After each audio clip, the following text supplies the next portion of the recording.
설교 제목이 말씀대로 이루어지이다입니다. 요거 두 글자로 줄이면 뭐가 되는지 혹시 아십니까? 아멘입니다. 다 같이 아멘. 사실 아멘이라는 용어는 우리가 교회에 오게 되면 가장 많이 사용하는 용어 중에 하나죠. 아멘. 2위쯤 되는 게 또 있죠. 뭐였어요? 할렐루야. 되게 할렐루야, 아멘은 마치 커플처럼 이렇게 붙어 다니는 그런 용어이기도 합니다. 아멘이라는 말은 오늘 설교 제목 그대로입니다. 말씀대로 이루어지기를 원합니다 하는 그런 뜻입니다. 사실 우리가 예수를 믿으면서 이제 교회에서 신앙생활을 하게 되는데, 신앙생활을 하면서 하나님의 모든 약속이 믿어질 때, 하나님의 모든 약속이 은혜로 믿어질 때 우리는 아멘 하면서 영광을 돌리게 됩니다. 그런데 오늘 성경 본문에서 그 하나님의 약속에 대해서 성도가 아멘으로 응답하는 과정에 관한 건강한 내용들이 오늘 이 마리아와 가브리엘 천사 사이의 대화 이 안에 담겨져 있어요. 본문을 보면 31절 말씀에 가브리엘 천사가 마리아에게 이렇게 얘기를 합니다. 보라, 네가 잉태해서 아들을 낳게 될 것인데 그 이름을 예수라고 하여라, 이렇게 얘기를 했습니다. 그런데 이 사람은 27절에서 이야기한 내용처럼 요셉이라 하는 사람과 약혼한 처녀라고 이야기했고요. 그 처녀의 이름이 마리아라고 했습니다. 그런데 이 처녀 마리아에게 느닷없이 아기를 낳게 될 것이다. 아기를 임신하게 될 것이고 낳게 될 것이다. 이렇게 이야기를 하고 있어요. 납득이 되는 얘기가 아닙니다. 여러분, 우리가 교회에 와서 신앙생활을 하면서 제일 먼저 부딪히게 되는 문제가 바로 이런 문제라고 생각합니다. 납득되지 않는데 아멘 해야 될 때. 그렇죠? 도대체 받아들여지지가 않는 거예요. 그런데 아멘 하라는 거예요. 믿으라는 거예요. 이런 문제를 넘어서지 못하고 교회는 나오지만 평생 동안 어린아이와 같은 신앙생활을 맴도는 이들 너무 많고요. 또 어떤 이들은 이 문턱을 넘어서지 못하고 교회를 돌아서서 나가는 그런 이들도 상당히 많이 있는 것으로 봅니다. 그러나 많은 사람들은 이 문턱을 과감하게 넘어서고 하나님의 말씀 앞에 아멘함으로 하나님의 영적 세계를 나의 것으로 받아들이게 되는 그런 이들도 얼마나 많은지 모릅니다. 사실 마리아가 자, 네가 이제 아들을 낳게 될 거야, 잉태하게 될 것이고 아들을 낳게 될 거야 라고 했을 때 마리아의 첫 번째 태도는 우리들의 태도와 별반 다르지를 않지요. 34절에 마리아의 태도가 이렇게 기록되어 있습니다. 나는 남자를 알지 못합니다. 그런데 어떻게 이런 일이 있을 수 있겠습니까? 라고 이야기를 하고 있습니다. 사실 이 태도는 아멘 못하는 거죠. 네가 이제 아기를 잉태할 것이고 낳게 될 것이다. 그 이름을 예수라고 해라 했을 때 생각해 보세요. 나는 처녀야. 남자를 가까이 해본 적도 없어. 그런데 어떻게 내가 아기를 갖게 될 것이고 거기서 또 어떻게 아기를 낳겠느냐는 얘기예요. 도대체 용납할 수 있는 얘기가 아닌 겁니다. 여러분, 이와 같은 태도를 믿을 수 없는 태도, 불신앙의 태도라고 이야기할 수 있습니다. 그런데 이런 불신앙으로부터 출발한 마리아가 38절에 이렇게 말합니다. 주의 여종이오니 말씀대로 내게 이루어지이다 하고 마무리를 짓고 있습니다. 다시 말하면 불신앙으로부터 출발했던 그의 신앙의 여정은 뜨거운 믿음으로 마무리되고 있는 것을 보게 됩니다. 여러분, 교회 나오면 교회 나와서 처음 신앙생활 시작을 하면서부터 대단한 믿음으로 우리가 세워지는 것은 아닙니다. 마리아처럼 출발하는 겁니다. 우리 마음속에 믿어지지 않는 구석들이 너무 많은 거예요. 하나님이 천지를 말씀으로 창조하셨다. 그런가 보다. 하지만 사실은 마음속 깊이 믿어지지 않는 거죠. 예수님께서 동정녀에게서 태어났다. 또 십자가에서 우리 죄를 위해서 죽었고 사흘 만에 부활했다. 하늘로 올라갔다. 모세가 홍해를 가르고 홍해를 고속도로처럼 지나서 출애굽했다. 여리고성을 7번 돌았더니 무너졌다. 도대체 이게 믿을 수 있는 얘기들이 아닌 거죠. 왜냐하면 우리는 이미 과학적으로 오리엔테이션 되어 있기 때문에 우리의 사고방식, 우리의 마음 씀씀이, 우리가 살아가는 모든 삶은 이성적으로 세뇌되어 있고 과학적으로 인식되어 있어요. 그래서 이런 구조 속에서 살고 있는 우리가 교회에서 하고 있는 모든 얘기에 대해서 한마디 한마디 선포될 때마다 아멘입니다, 아멘이에요, 아멘입니다 이렇게 말하기는 어려운 것이죠. 사실 여러분, 우리는 신앙이 이성을 초월해 있다는 것을 믿고 있는 사람들입니다. 다시 말하면 신앙이라는 것은 우리가 그냥 현실적으로 살아가는 이 세계 이상의 어떤 가치를 가지고 있다 하는 것을 다 알고 있잖아요. 그럼에도 불구하고 우리는 이런 믿음을 가지고 살아야 돼, 믿습니다, 고백하고 살아야 돼 라고 하는 이런 주문 앞에서 두 가지 태도를 갖게 돼요. 하나는 뭐냐면 그냥 막무가내로 믿어버리는, 믿으라고 하니까 아무런 비판 없이 믿어버리는, 너무 쉽게 이성을 포기하는, 그래서 신앙은 무섭게 병들어버리는 그런 경우들이 있어요. 맹목적인 믿음, 굉장히 병들게 만들거든요. 실제로 지금이 만약에 오늘 부흥회를 한다면 맹목적인 믿음의 스타일들을 좀 쫙 설명하고 싶은데 너무 많지요. 너무 많지요. 하나만 예를 들어 볼까요? 어떤 사람이 기도원에 가서 은혜를 받았어요. 내려오는데 비가 막 내리는 거예요. 은혜 받은 말씀이 베드로가 물 위로 걸어간 말씀에 은혜를 받았대요. 강이 이 냇가가 물이 불어서 건너갈 수 있는 형편이 아닌데 사람들이 두런두런하고 서 있으니까 여러분들 믿음을 가지고 은혜를 받았다고 하면서 베드로도 물 위로 걸어갔는데 우리도 건너갈 수 있습니다, 아멘 하면 됩니다 하고 건너가다가 휩쓸려서 죽을 뻔했다고 그래요. 이 비판 없는 믿음, 맹목적인 믿음. 그러나 또 한 가지 문제점은 뭐냐면 결단코 이성을 포기하지 못하는 믿음. 그래서 절대로 내 머릿속으로 이해되는 것은 받아들이지만 머릿속으로 이해되지 않는 부분은 하나도 받아들이지 못하는 이런 어떤 태도들, 이 극단적인 양자. 이 둘 사이에서 도대체 마리아라고 하는 이 여인은 이 믿을 수 없는 선언을 어떻게 말씀대로 이루어지길 원합니다 라고 받아들여질 수가 있었을까? 오늘 저는 세 가지 내용을 오늘 본문을 근거로 함께 이야기를 좀 해보려고 합니다. 첫 번째로 28절 말씀입니다. 다 같이 28절을 읽지요. 함께 시작.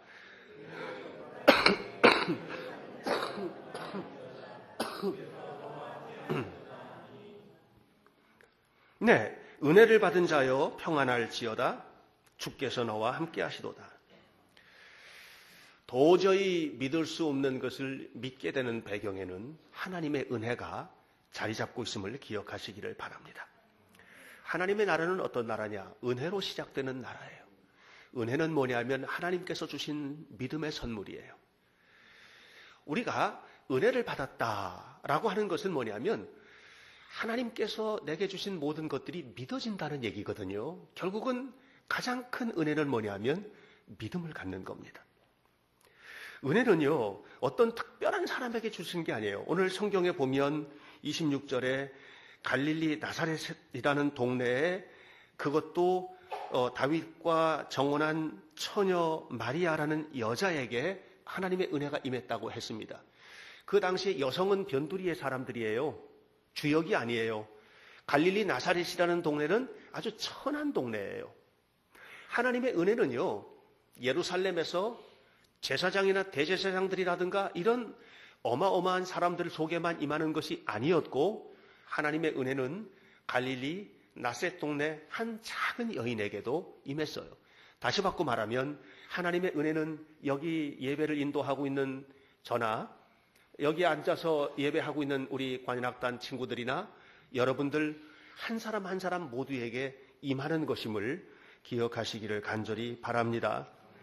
결국은 뭐냐 하면 이렇게 하나님의 은혜가 임했을 때 이 은혜를 내가 받은 자가 될 것이냐 거부하는 자가 될 것이냐의 문제입니다. 이스라엘 백성들이 애굽에서 탈출할 때, 출애굽할 때 그 비밀스럽게 그 작전이 이루어졌던 게 아니었어요. 10번째 재앙이 내렸는데 10가지 쭉 1년의 재앙들이 내리다가 10번째 재앙이 내릴 때 10번째 재앙의 내용은 뭐냐면 이 땅의 애굽 사람들 가운데서 태어난 첫 번째 자녀들이 모두 다 죽임을 당하게 될 거라는 거예요. 심지어는 짐승의 첫 새끼까지 다 죽임을 당하게 될 거라는 거예요. 그런데 이스라엘 너희들은 그 죽음에서 피해갈 수 있는 방법이 있다는 거예요. 그건 뭐냐면 1년 된 흠없는 양을 잡아서 우슬초로 그 피를 문 인방과 좌우 설주에 바르라는 거예요. 이 일은 비밀스럽게 진행됐던 작전이 아니었고 공개적으로 진행됐어요. 심지어는 애굽 사람들도 그 일을 다 알았어요. 중요한 것은 뭐냐면 이스라엘 백성들은 하나님께서 말씀하신 그 말씀이 1년에 9번의 쭉 1년의 재앙들과 더불어서 10번째 이 무서운 재앙이 임할 것을 알고 그대로 시행을 했다는 거예요. 은혜 받은 거죠. 그런데 애굽인들은 그렇게 하지 않았다는 거예요. 은혜 받지 않은 겁니다. 다시 말하면 마음이 닫혀진 거예요. 여러분, 우리가 하나님 앞에 은혜를 받는다는 건 뭐냐면 마음이 열려지는 거예요. 어디를 향해서? 하늘을 향해서 오픈되는 거예요. 마음이 활짝 열려지는 거예요. 이렇게 열린 사람이 뭐예요? 하나님의 말씀을 깊이 묵상하고 하나님의 이 초월의 영역에서 위대하신 하나님께서 행하신 일들에 대해서 아멘 하고 받아들일 수가 있게 되는 것을 여러분들은 기억하시기를 간절히 바랍니다. 이렇게 하나님은 은혜를 향해서 열려진 사람과 함께 일하십니다. 여러분, 성경을 보십시오. 은혜 받은 요셉이 하나님의 은혜 속에서 살았어요. 그리고 그가 여러 가지 우여곡절 끝에 애굽의 종으로 팔려갔잖아요. 애굽의 종으로 팔려가서도 그가 은혜로 살았어요. 그것이 그로 하여금 위대한 일을 하게 한 거예요. 엘리야가 하나님의 은혜 속에서 살았던 사람이에요. 은혜 받은 엘리야. 그랬기 때문에 우상 앞에 절하지 않았고, 그리고 결국은 하나님의 놀라운 영광을 그 고통스러운 시대 속에 이루었던 것을 기억하게 됩니다. 욥이 무서운 고난을 이겨낼 수 있었던 것도 그가 은혜 받았기 때문에 이겼지. 그에게 다가온 모든 것들을 참을성이 많아서 이겨낸 게 아니었어요. 하나님을 믿는 믿음 때문에 이긴 거예요. 그래서 욥이 이렇게 말했어요. 내가 지금 죽을 고생을 하고 있는데 이 엄청난 고생의 과정을 하나님께서 지금 두 눈 뜨고 지켜보고 계신다. 그리고 이 모든 고난의 과정이 지나면 나를 정금과 같이 만들어 주실 것이다. 이렇게 고백을 했던 겁니다. 사랑하는 성도 여러분, 우리의 신앙생활의 시작 부분에서 우리는 믿을 수 없는, 받아들일 수 없는 일들이 너무 많습니다. 예배생활, 헌금생활, 봉사생활, 그러나 이 모든 일들을 뛰어넘어서 이 모든 것들 속에서 하나님 말씀대로 되길 원합니다. 하나님께서 행하시기를 원하시는 모든 일에 아멘입니다 하고 말할 수 있는 것은 마음이 열리고 은혜가 쏟아질 때 가능하게 되는 것을 여러분 기억하시기를 주님의 이름으로 축원합니다. 그러므로 여러분, 이 대강절에 마리아처럼 은혜 받으십시오. 여러분의 마음의 문을 활짝 여십시오. 그리고 믿음을 키우십시오. 그리고 그 안에 은혜를 쌓으시고 은혜를 통해서 하나님 앞에 나아가는 성도들이 되시기를 주님의 이름으로 간절히 축복합니다. 두 번째로 35절 말씀을 함께 읽겠습니다. 다 같이 읽습니다. 시작. 천사가 대답하여 이르되 성령이 내게 임하시고 지극히 높으신 이의 능력이 너를 덮으시리니 이러므로 나실 바 거룩한 이는 하나님의 아들이라 일컬어지리라. 아멘. 성령이 내게 임하시고 지극히 높으신 이의 능력이 너를 덮으면, 그러면 네가 믿을 수 없는 그 일이 이루어지겠다는 거예요. 너가 지금 믿을 수 없는 그 일, 나는 사내를 알지 못하니 어떻게 내가 잉태를 하겠고 어떻게 내가 아기를 낳겠습니까? 라는 바로 그 일. 여기서는 지금 이 마리아가 아기를 낳을 수 있는 입장이 아닌데 아기를 갖게 되고 또 그가 아기를 낳게 되는 이런 일을 얘기했지만 이것을 우리의 식으로 표현하면 내 머릿속으로 도저히 안 될 것 같은 일들 있잖아요. 내 머릿속으로 도저히 안 될 것 같은 일들. 나에게서 도저히 이루어지지 않을 것 같은 일들. 내 삶의 경제적인 회복이라는 게 있을 수 있을까? 안 될 것 같은 그 일. 나는 정말 건강해질 수 있을까? 안 될 것 같은 일들.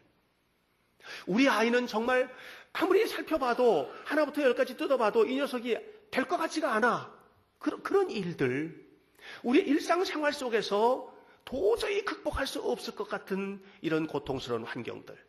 이걸 지금 성경은 뭐로 표현하고 있어요? 나는 남자를 알지 못합니다. 그런데 어떻게 내가 아기를 가질 수 있단 말입니까? 라고 하는 이 절대 불가능성에 관한 이야기인 겁니다. 그런데 그것이 어떻게 이루어질 수 있느냐? 성경은 말합니다. 성령이 내게 임하시고 지극히 높으신 이의 능력이 너를 덮으면 네가 도대체 할 수 없다고 하는 그 일이, 나는 도저히 이룰 수 없다고 하는 바로 그 일이 이루어지게 될 것이다. 할렐루야. 네. 남자를 알지 못하는 여인의 잉태는 불가능한 것입니다. 그러나 오늘 본문은 성령이 임하시면 불가능이 가능케 되겠다는 거예요. 성령이 임하신다는 얘기는 뭐예요? 하나님이 내 인생에 개입하시는 거예요. 하나님이 내 삶에 간섭하시는 거예요. 하나님의 간섭이 필요해요. 우리에게는. 저는 부모님들이 아이들에게 간섭하는 방식 굉장히 중요하다고 생각합니다. 그냥 내버려 두면 안 됩니다. 자꾸 간섭해야 됩니다. 그건 좀 잘못된 것 같다. 이건 이렇게 해야지. 간섭이죠.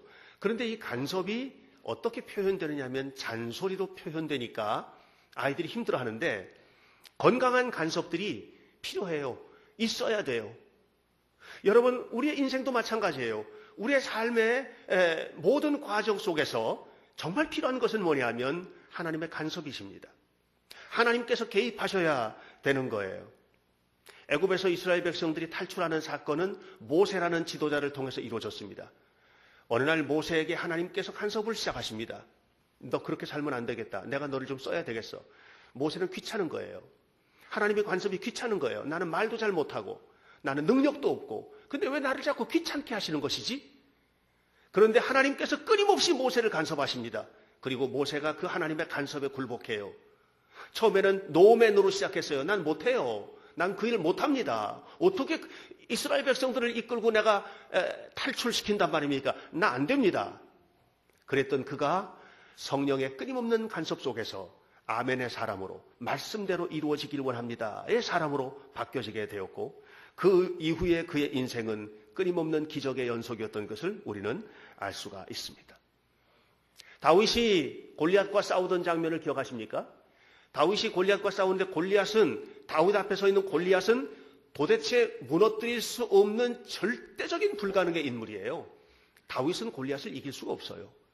그런데 그 골리앗을 다윗이 무너뜨리죠. 어떻게 가능했습니까? 하나님의 성령께서 그에게 개입하셨습니다. 간섭하신 것입니다. 간섭하신다는 얘기는 도와주는 거거든요. 사랑하는 성도 여러분, 결국 우리의 삶에 있어서 어려운 문제들이 해결되는 해결책이 어디서 오느냐 하면 최선을 다해서 우리가 노력하는 것도 필요합니다마는 궁극적인 해결책은 어디서 오느냐? 하나님의 간섭 속에서 이루어지는 것을 여러분 기억하시기를 주님의 이름으로 간절히 축원합니다. 그래서 하나님의 능력이 임하시면, 오늘 성경은 말합니다. 성령의 능력이 내게 임하면 지극히 높으신 이의 능력이, 지극히 높으신 이의 권능이 네 삶 속에 함께하게 될 것이다. 그 손을 붙들고 너의 불가능이 너의 가능으로 바뀌게 될 것이다. 네 삶에 놀라운 역사가 나타나게 될 것이다. 이렇게 이야기를 하고 있는 것을 기억하시길 주 이름으로 축원합니다. 내가 이렇게 살면 돼 하고 결심하지만 안 돼서 절망하잖아요. 내가 이 일 하면 될 것 같아 해서 시작을 했는데 내 생각대로 잘 안 되잖아요. 그래서 마음 아프고 힘들어지잖아요. 나만 힘들어요? 주변 사람들 다 힘들게 만들죠. 결국은 중심이 나로부터 성령에게로 이동되는, 그래서 늘 기도하는, 하나님 나의 이 연약함을 주님 붙들어 주시고 성령께서 나를 인도해 주세요 하고 기도하면서 겸손히 하나님의 능력을 허락받게 될 때, 사랑하는 성도 여러분, 여러분의 삶이 바뀌게 될 것입니다. 그리고 우리들이 살아가고 있는 모든 가정의 환경들과 또 우리의 신앙생활 자체도 변화의 역사 속에 들어가게 될 줄로 믿습니다. 그때 우리가 할 수 있는 일이 뭐냐면, 하나님의 성령께서 나로 하여금 가능케 하셨군요. 아멘. 말씀대로 이루어지이다. 역사가 나타나게 될 줄로 믿습니다.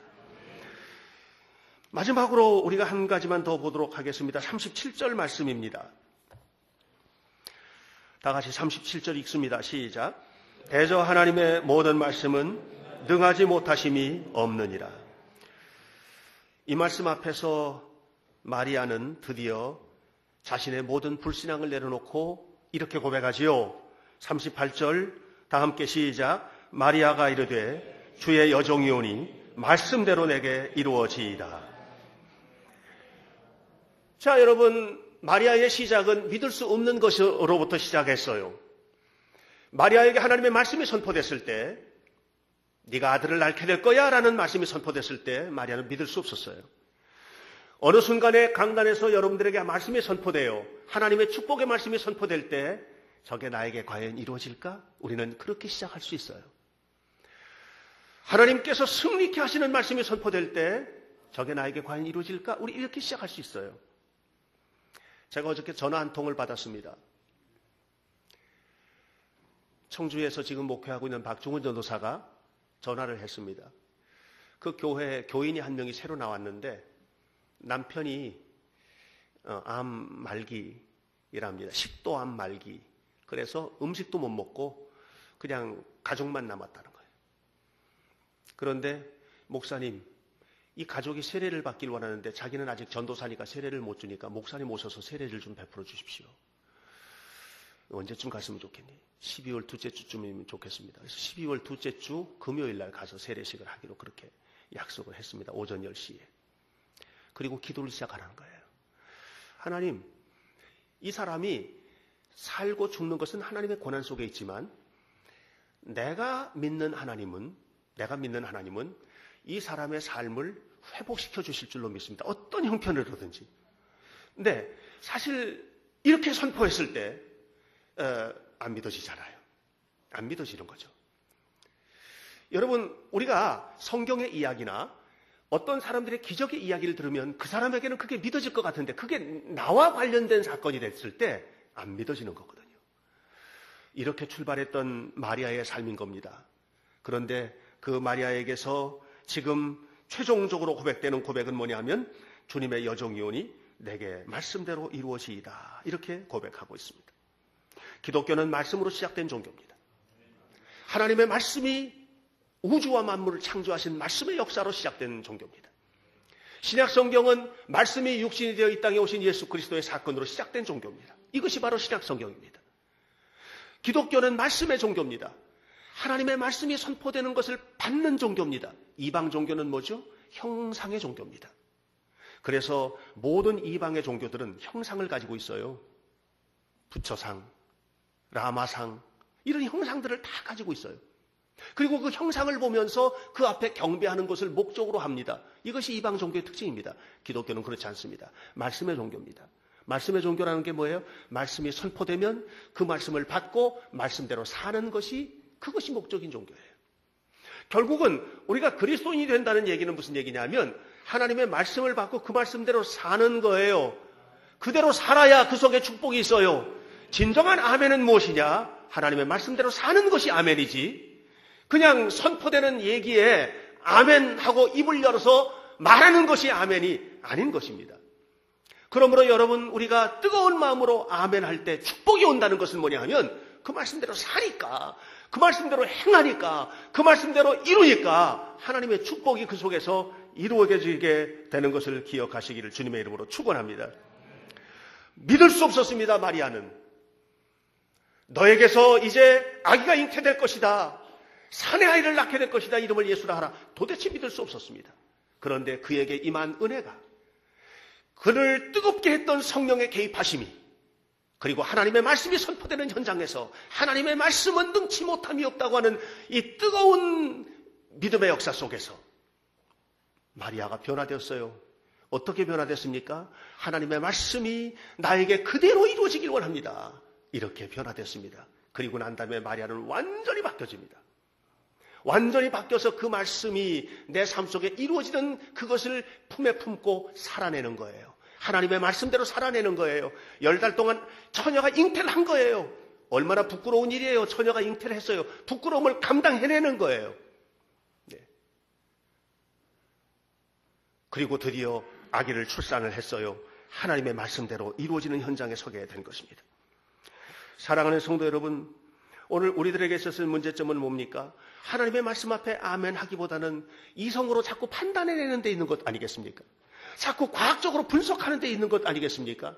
내 삶을 자꾸 분석해내잖아요. 이건 이래서 안 될 것 같고 저건 저래서 안 될 것 같고. 그래서 우리는 못하겠어 컴플렉스 속에 살고 있는 것 아니겠습니까? 우리 아이들을 봐도 믿음의 역량을 가지고 아이들을 위해서 기도하고 있습니까? 아니면 우리 아이는 이 부분은 이래서 안 될 것 같고 저건 저래서 안 될 것 같고 안 되는 거 투성입니까? 도대체 우리의 삶에 있어서 믿음의 능력이라는 것은 무엇이란 말입니까? 하나님의 말씀은 대로 우리가 살아야 되는 건데 자꾸만 말씀이 우선이 아니고 눈에 보이는 게 우선이에요. 눈에 보이는 대로 믿고 내가 경험한 대로 믿고 이 믿음이 아니죠. 그건 경험인 것이에요. 지식이고요. 믿음은 뭡니까? 믿는 것을 보는 것이고 믿는 것을 이루어내는 것이 믿음인 것입니다.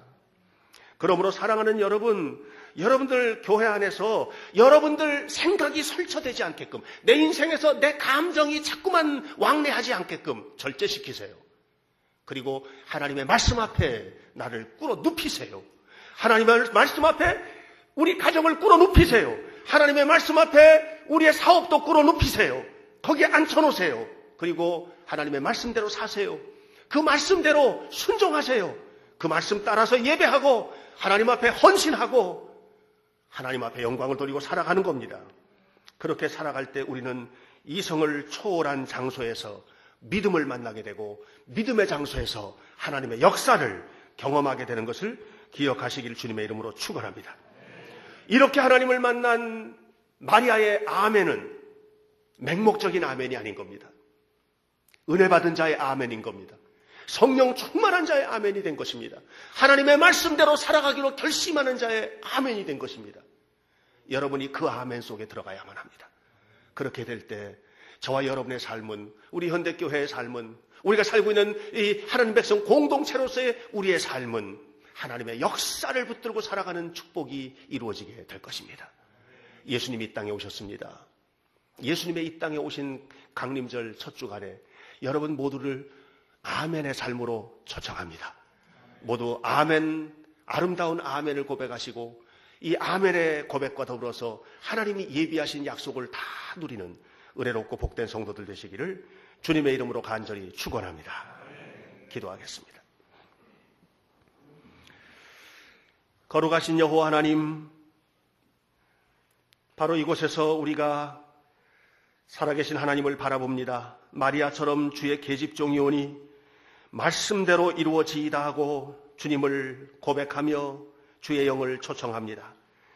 여호와 하나님이시여, 하나님의 말씀 안에는 능치 못하심이 없는 것을 깨닫습니다. 이 깨달음의 고백으로 아멘 하며 살아가는 성도들 한 사람 한 사람을 축복하여 주옵시고, 이제 저들은 알고 믿는 것이 아니고 보고 믿는 것이 아니라 믿음으로 보고 믿음으로 삶을 증명해내는 아름다운 하나님의 사람들이 되도록 도와주옵시고, 이제부터 우리가 고백하는 아멘은 맹목적인 아멘이 아니라 마음속 깊은 곳으로부터 살아계신 하나님을 사랑하는, 하나님을 만난 사람들의 아멘, 그리고 이 아멘이 기적으로 이어지는 축복된 인생을 살아갈 수 있도록 우리 모두에게 은총을 더하시옵소서. 예수 그리스도의 이름으로 기도하옵나이다. 아멘.